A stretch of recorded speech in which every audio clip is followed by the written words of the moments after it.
گھر میں بے وجہ گھبراہٹ محسوس ہونا روحانی کمزوری کی علامت ہو سکتی ہے۔ غصہ آئے اور آپ خاموش رہ جائے، یہی اصل طاقت ہے۔ دل کا بار بار اللہ کی طرف مائل ہونا رحمت کے قریب ہونے کا اشارہ ہے۔ کسی کی کامیابی پر خوش ہونا دل کی صفائی ہے۔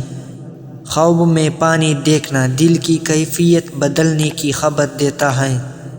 ماں کی دعا تقدیر بدل سکتی ہے۔ اچانک دل کا کانپ جانا کسی آزمائش کی تیاری ہو سکتی ہے۔ اچانک مالی تنگی صبر کا امتحان ہوتی ہے۔ بار بار صدقہ دینے کا خیال آنا بلاؤں سے ٹلنے کا ذریعہ بنتا ہے۔ صدقہ مصیبت کو ہٹا دیتا ہے۔ دل کا نرم رہنا اللہ کی رحمت ہے۔ دنیا کے پیچھے بھاگنے والے اکثر خالی ہاتھ رہ جاتے ہیں۔ تمہارے آنسو رب کے نزدیک ضائع نہیں ہوتے۔ جو شخص اللہ پر چھوڑ دیتا ہے اللہ اسے سنبھال لیتا ہے۔ جس دن آنکھ بند ہوگی سب حقیقت واضح ہو جائے گی۔ زندگی مختصر ہے مگر حساب طویل۔ اللہ تمہیں گراتا نہیں سکھاتا ہے۔